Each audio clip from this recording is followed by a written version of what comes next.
ജനറേറ്ററുള്ള ഒരു സ്ഥലത്താണ് നിങ്ങൾ KSEB അല്ലെങ്കിൽ നിങ്ങൾ സോളാർ ചെയ്യുന്നതെങ്കിൽ, ഓൺ ഗ്രിഡിലേക്ക് ചെയ്യുന്നതെങ്കിൽ ആ സൈറ്റിൽ RPR എന്ന് പറഞ്ഞ ഡിവൈസ് നിങ്ങൾ തീർച്ചയായിട്ടും വെച്ചിരിക്കണം. ഇതൊരു എനർജി മീറ്ററാണ്. എനർജി മീറ്റർ എന്ന് പറഞ്ഞു കഴിഞ്ഞാൽ നമ്മുടെ സോളാർ പാനലിൽ നിന്ന് പ്രൊഡ്യൂസ് ചെയ്യുന്നത് എനർജി എത്രയാണെന്ന് അറിയുന്നതിന് വേണ്ടി വെച്ചിരിക്കുന്ന ഒരു മീറ്ററാണ്.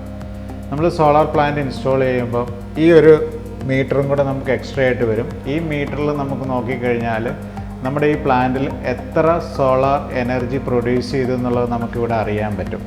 ഇതിന് ശേഷം ഈ എനർജി മീറ്ററിൽ നിന്ന് നമ്മുടെ ഇപ്പോൾ ഒരു മീറ്റർ ഉണ്ടാവുമല്ലോ, നമ്മുടെ KSEBയുടെ ഒരു മീറ്റർ ഉണ്ടായിരിക്കില്ലേ, ആ മീറ്ററിന് പകരം അത് മാറ്റിയിട്ട് ചേഞ്ച് ചെയ്തിട്ട് ബൈ ഡയറക്ഷണൽ മീറ്റർ, അതായത് നെറ്റ് മീറ്റർ എന്ന് പറഞ്ഞ മീറ്റർ നമ്മൾ മാറ്റി വെക്കും. ഈ മീറ്ററിൻ്റെ പ്രത്യേകത എന്ന് പറഞ്ഞത് ഒന്നുമില്ല, നമ്മുടെ KSEBയുടെ ലൈനും ഇതിലേക്ക് കണക്ട് ചെയ്യുന്നുണ്ടാവും.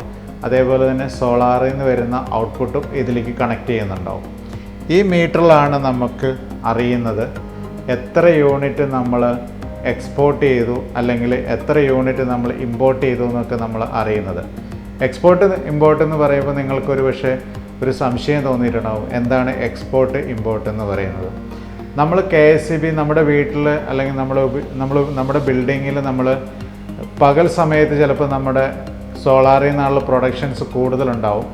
ആ സമയത്ത് നമ്മുടെ ബിൽഡിങ്ങിൽ അത്രയും യൂസ് ഓഫ് എനർജി ആവശ്യമില്ല എങ്കിൽ ബാലൻസ് സോളാർ പാനലിൽ നിന്ന്, സോളാറിൽ നിന്ന് കിട്ടുന്ന യൂണിറ്റ് എക്സസ് വരുന്ന നമ്മുടെ ബിൽഡിങ്ങിൽ ഉപയോഗിച്ചതിന് ശേഷം ബാലൻസ് കറണ്ട് KSEB ലൈനിലേക്ക് ട്രാൻസ്ഫർ ചെയ്യുന്നുണ്ടാവും. അതേപോലെ രാത്രി കാലങ്ങളിൽ സോളാർ പാനലിൽ നിന്നുള്ള പ്രൊഡക്ഷൻ 0 ആയിരിക്കും. ആ സമയത്ത് KSEB എന്നുള്ള ലൈനിൽ നിന്നുള്ള നമ്മൾ എനർജി ഉപയോഗമായിരിക്കും കൂടുതൽ ഉപയോഗിക്കുന്നുണ്ടാവും. ഇത് ഇങ്ങനെയാണ് എക്സ്പോർട്ട് ഇമ്പോർട്ട് എന്ന് പറയുന്നത്. ഇത് തമ്മിൽ കാൽക്കുലേറ്റ് ചെയ്തിട്ട് ബാലൻസ് വരുന്നതിന് മാത്രമേ നിങ്ങൾക്ക് പേയ്മെൻറ്റ് KSEBക്ക് അടയ്ക്കേണ്ടി വരുള്ളൂ. നിങ്ങളുടെ ഇമ്പോർട്ട് കൂടുതലും എക്സ്പോർട്ട് കുറവാണെങ്കിൽ നിങ്ങൾക്കൊരു പക്ഷേ KSEB ബില്ല് അടയ്ക്കേണ്ടി വരും. പക്ഷേ നിങ്ങളുടെ എക്സ്പോർട്ട് കൂടുതലും ഇമ്പോർട്ട് കുറവാണെങ്കിൽ നിങ്ങൾ KSEB ബില്ല് അടയ്ക്കേണ്ടി വരുന്നുണ്ടാവില്ല, 0 ബില്ലായിരിക്കും. KSEB റീഡ് ചെയ്യാനുള്ള മീറ്റർ റീഡിങ്ങിൻ്റെ ചാർജ് മാത്രം നിങ്ങൾ അടച്ചാൽ മതിയാവും. ഈ രണ്ട് കാര്യം നിങ്ങൾക്ക് ഒരു വളരെ ഇൻഫോർമേറ്റീവ് ആയിട്ടുള്ള കാര്യമായിരിക്കും. പലരും ഇതിനെ പല രീതിയിൽ പറഞ്ഞ് തെറ്റിദ്ധരിപ്പിക്കാറുണ്ട്. പക്ഷേ ഇതിൻ്റെ തിയറിറ്റിക്കലായിട്ടുള്ള കാര്യം ഞാൻ ഈ പറഞ്ഞ മെത്തേഡാണ്. നിങ്ങൾ ഇതൊന്ന് മനസ്സിൽ വെക്കുന്നത് നന്നായിരിക്കും. നമ്മളിപ്പോൾ നിൽക്കുന്ന ഒരു അപ്പാർട്ട്മെൻറ്റിലാണല്ലോ. അപ്പാർട്ട്മെൻറ്റിൽ തീർച്ചയായിട്ടും ജനറേറ്റർ ഉണ്ടായിരിക്കും.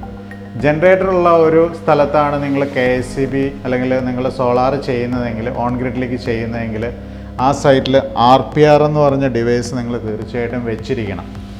ഇതിൻ്റെ ആവശ്യകത എന്താണെന്ന് വെച്ചാൽ, RPR വെച്ചിട്ടില്ല എങ്കിൽ നിങ്ങൾ ജനറേറ്ററിൽ ഉപയോഗിക്കുന്ന ഒരു ബിൽഡിംഗ് ആണെങ്കിൽ അവിടെ വോൾട്ടേജ് ഫ്ലക്ച്വേഷൻസും പവർ തിരിച്ചു കയറാനും ഇറങ്ങാനുമുള്ള ചാൻസസ് കൂടുതലാണ്.